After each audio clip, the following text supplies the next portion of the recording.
Tucker Carlson and Prince Harry, face to face, with nowhere to hide. The first minutes were tense, but manageable. Tucker asked about the Netflix project. Harry deflected.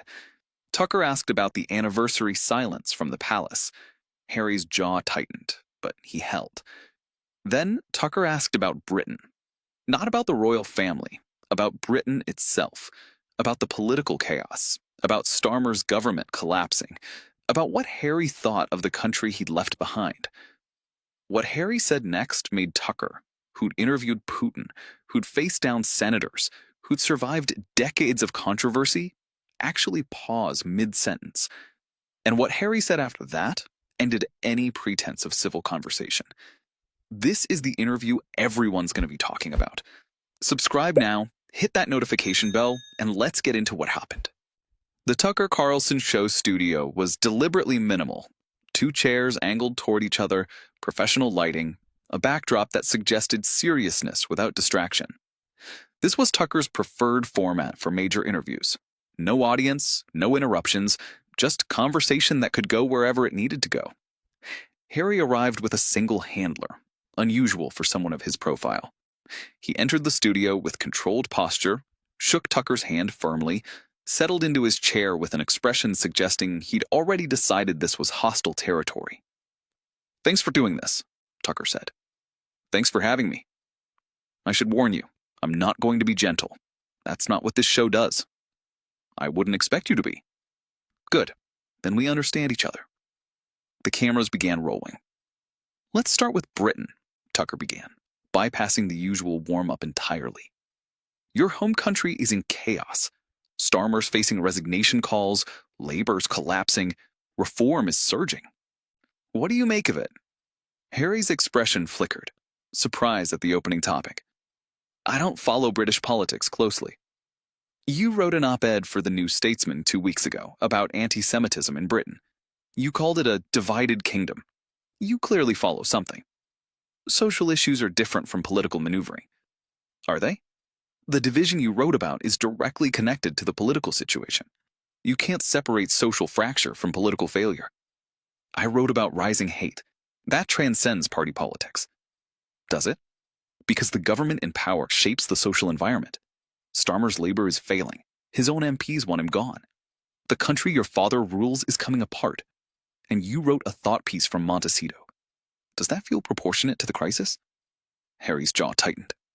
"I contributed what I could." "You contributed words. Your brother sat next to David Attenborough at his 100th birthday. He contributed presence. Which matters more to a nation in crisis? I'm not going to compare myself to William. You've done nothing but compare yourself to William for 5 years. The book, the interviews, the constant references to different treatment. Now suddenly comparison is off limits? Those comparisons were about institutional unfairness. And this comparison is about institutional relevance. You left. He stayed. The country is struggling. He's there. You're not. The contrast isn't something I'm creating. It's something you created by leaving." Harry shifted in his chair. "I left for my family's safety." "Safety from what? Paparazzi? Your brother faces paparazzi daily. Your father faced it for decades. Your grandmother faced it for 70 years. What specific threat justified abandoning your country?" "Abandoning? I didn't abandon." "You left Britain, renounced your working royal duties, moved to California, and now critique from 6,000 miles away. What word would you prefer?" "I relocated for legitimate reasons. Name one reason your brother couldn't claim equally. Media scrutiny? He has it. Public pressure? He has it. Institutional constraints? He has it. What made your situation uniquely unbearable?" Silence stretched. Tucker let it hang. "Let's talk about the visa situation," Tucker continued. "The Heritage Foundation lawsuit. The drug admissions in your book. Did you lie on your visa application? That's an ongoing legal matter. It's a yes or no factual question. You wrote about using cocaine, mushrooms, marijuana.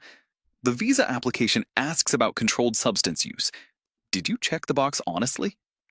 I followed appropriate procedures. That's not an answer. Either you disclosed the drug use or you didn't. If you disclosed it, why won't you say so? If you didn't, that's visa fraud. The legal process will determine whether you'll be prosecuted.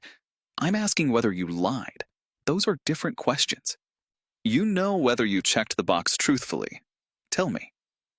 Harry's face had gone red. I won't be interrogated about immigration paperwork on a podcast. You'll be interrogated about it eventually. Either here, where you can explain, or in court, where you can't control the narrative. I'm offering you the friendlier venue. This doesn't feel friendly. It feels direct. There's a difference. Friendly would be accepting non-answers. Direct means pressing until something substantive emerges. Your father was in Washington recently, Tucker said. State visit, major event. You weren't there. State visits have diplomatic priorities. You're his son. In most families, that would be a diplomatic priority. Royal protocol is different. Royal protocol that you've spent 5 years denouncing as outdated and cruel? Now suddenly protocol explains your exclusion? I'm describing the institution's position, not endorsing it. You're using institutional logic when it's convenient. When it's inconvenient, you attack institutional logic. That's not principle, that's opportunism. Harry grabbed his water glass. You're twisting my words. I'm reflecting them back. You criticize royal protocol constantly, but when protocol explains something unfavorable, your exclusion from state events, suddenly protocol is just how things work. You can't have it both ways. I can observe that institutions are flawed while also recognizing they have processes. You can, but it undermines every criticism you've ever made. Either protocol matters or it doesn't. Either tradition has value or it's oppressive. You've built a career on attacking tradition. Now you're hiding behind it. The Netflix project, Tucker pivoted. No way out. Afghanistan, British soldiers under siege. Some have noted the timing, announcing this months after Trump's NATO comments about allies staying back. The timing is coincidental. Is it? Trump criticized NATO partners for insufficient commitment. You announce a project specifically highlighting British military valor. That's quite a coincidence. We've been developing this for years. Have you? Because the announcement came recently. The timing suggests a response rather than coincidence. I can't control how people interpret timing. You can control timing itself. If you've been developing this for years, why announce now? Why not last year? Why not next year? The proximity to Trump's comments is either strategic or remarkably convenient. Harry's expression hardened. I served in Afghanistan. I have standing to tell these stories. You do, but standing doesn't explain timing. The question isn't whether you can tell these stories, it's why you're telling them now. And the obvious answer is that you saw political opportunity. That's cynical. That's observational. Cynicism would be assuming bad motives. I'm noting patterns. The pattern suggests opportunism. Let's talk about the country you left, Tucker said. Britain is facing genuine crises, economic stagnation, political chaos, rising social division. From California, you write op-eds about problems while your brother and father deal with them daily. Does that feel adequate? I contribute in my own way. Your way is commentary from a mansion. Their way is presence in a struggling nation. Which do you think matters more to someone in Manchester who can't pay their heating bill? False comparison. Is it? You've positioned yourself as a voice for the voiceless, but the voiceless you claim to represent are in Britain, facing problems you don't experience. Your advocacy comes from extraordinary privilege. Does that irony register? My platform amplifies issues. Your platform amplifies you. That's different. When you write about anti-Semitism, the story becomes about you writing about anti-Semitism. The issue gets filtered through your celebrity. Is that helpful, or is it appropriation? Harry stood up slightly, then caught himself. I won't apologize for using my voice. I'm not asking you to apologize. I'm asking you to recognize the gap between intention and impact. You intend to help. The impact is often that you become the story. Those aren't the same thing. How's Meghan? The temperature plummeted. I won't discuss my wife with you. Why not? Because you've spent years attacking her. I've spent years questioning her claims. That's different. When someone makes public accusations, racism in the royal family, suicidal ideation, institutional cruelty, those claims invite examination. Examination isn't attack. Your examination has been hostile. My examination has been thorough. Hostility would be personal insults. I've asked about evidence, about consistency, about verification. Those are journalist questions, not hostile questions. You're not a journalist. I'm a commentator. The distinction doesn't matter. What matters is whether the questions are legitimate. They are. You've made claims. Claims deserve scrutiny. Harry's voice dropped dangerously. Some claims are personal. Personal claims made on global television to 50 million viewers? That's not private pain. That's public statement. Public statements get examined. You don't get to choose which parts of your public narrative face questions. The rumors about your marriage, Tucker pressed. Separate schedules, different trajectories, reports of distance. Lies. All of them. From multiple outlets, with sources described as close to you? All lies? The media ecosystem profits from speculation. You've profited from that ecosystem extensively.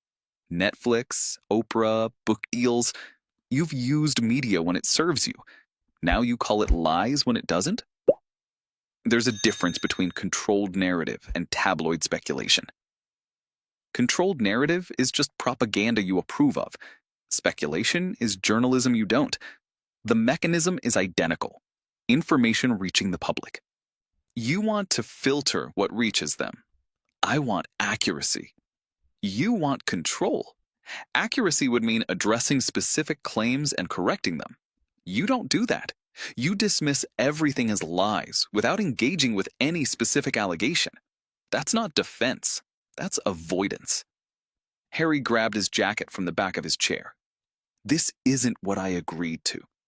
What did you agree to? Softball questions? Promotional opportunities? That's not what this show does. That's not what any serious conversation does. This isn't serious. This is an ambush. An ambush would be hidden agendas. I told you from the start I wouldn't be gentle. You agreed. Now you're experiencing not gentle and calling it ambush. Harry was standing now. I can't continue with this program. Tucker remained seated, completely calm. Because you can't answer questions. Not because I'm unfair, because you have no answers. When I ask about the visa, you deflect. When I ask about Britain, you evade. When I ask about your marriage, you call it lies. Every substantive topic hits a wall. Your topics are designed to damage. My topics are designed to illuminate. Damage happens when illumination reveals things you prefer hidden. That's not my design. That's your exposure. Harry moved toward the door. You're exactly what I expected. Tucker smiled slightly. And you're exactly what I suspected. Someone who wants the platform without the accountability, the microphone without the questions, the public life without the public examination. I came here to discuss my project, and I asked about it. The timing, the motivation, the context. You couldn't answer any of it without deflection. If your project can't survive basic questions, maybe the project isn't as noble as you're presenting. Harry paused at the door. History will show who was right. History judges on evidence. Your evidence is a book with documented inaccuracies, a foundation with unclear accomplishments, a marriage that requires constant defense, and a position on 2 continents where neither fully claims you. That's not vindication material. Harry left. The studio door closed with finality. Tucker turned to face the camera, his expression thoughtful rather than triumphant. That was Prince Harry, Duke of Sussex. He lasted 31 minutes before walking out. I want to be precise about what just happened. He leaned back slightly. I asked about Britain, his home country, currently in crisis. He said he doesn't follow British politics, while having written op-eds about British social issues 2 weeks ago. I asked about the visa situation, a legal matter with clear factual answers. He refused to say whether he lied on his application. I asked about his father's state visit. He blamed protocol while spending 5 years attacking protocol. I asked about his marriage. He called everything lies while addressing nothing specifically. Tucker spread his hands. The pattern is consistent. Every question that requires substantive engagement gets blocked. Every topic that might complicate his narrative gets refused. And when the refusals accumulate, he leaves. Here's what I've observed over the years, Tucker continued. Prince Harry has positioned himself as a truth teller, someone brave enough to challenge institutions, someone willing to say uncomfortable things. But when faced with uncomfortable questions himself, he can't engage. He deflects, he evades, he walks out. He leaned forward. That's not courage. That's performance of courage. Real courage would be sitting through difficult questions and answering them honestly, even when the answers are complicated. Real courage would be admitting uncertainty, acknowledging mistakes, engaging with criticism rather than fleeing from it. Tucker shook his head. What I saw today was someone who's built an entire public identity around victimhood, but can't tolerate being questioned about that victimhood. Someone who's accused institutions of persecution, but experiences basic journalism as persecution. Someone who's left his country, criticized his family, monetized his trauma, and still wants to be treated as a hero for doing so. He looked directly into the camera. Prince Harry, if you're watching, the questions I asked tonight will be asked again, by other interviewers, by courts, by history. You can walk out of my studio. You can't walk out of accountability forever. Eventually, someone gets answers. I just tried to get them first. The footage went live that evening. The Tucker Carlson show made no edits. The clips that spread captured the collapse. I don't follow British politics closely. You wrote an op-ed about Britain 2 weeks ago. You left Britain, renounced your duties, moved to California, and now critique from 6,000 miles away? What word would you prefer? Either you disclosed the drug use or you didn't. If you didn't, that's visa fraud. Controlled narrative is just propaganda you approve of. I can't continue with this program. Harry's team released a statement calling the appearance a predetermined attack by a commentator with documented hostility toward the Duke and Duchess. Tucker addressed it on the following day's episode. Predetermined? I asked about his op-ed, his visa, his father's visit, and his marriage. Topics he's discussed elsewhere. The hostility he detected was simply unwillingness to accept talking points as answers. If that's hostility, then journalism itself is hostility. He added, I've interviewed world leaders who face harder questions and stay seated. A prince couldn't handle 31 minutes? That says everything about the gap between his self-image and his actual resilience. For Tucker Carlson, the interview became another demonstration of his signature approach, questions that exposed the distance between public narrative and private reality. For Prince Harry, it was catastrophic. He'd entered hostile territory expecting to emerge victorious, and instead confirmed every criticism ever leveled against him. The inability to face scrutiny, the selective relationship with truth, the reflexive victimhood when challenged. But for the millions who watched, something else emerged. The contrast between what Harry claimed to be, a brave truth-teller willing to challenge power, and what he demonstrated, someone who fled at the first sign of genuine questioning, was impossible to ignore. Tucker had asked about Britain. Harry couldn't answer. Tucker had asked about truth. Harry had walked away. And in that walking away, in that 31-minute collapse, everything anyone needed to know about the gap between Prince Harry's brand and Prince Harry's substance became visible. Some people can handle the arena. Others can only handle the arena when they control it. The moment control disappears, so do they. 31 minutes. That's all he lasted. What does that tell you? If you want more interviews that don't back down, subscribe. This is where the real conversations happen. Drop a like, share this with someone. They need to see what really happened. More questions, more truth, more of what everyone else won't ask. Stay with us.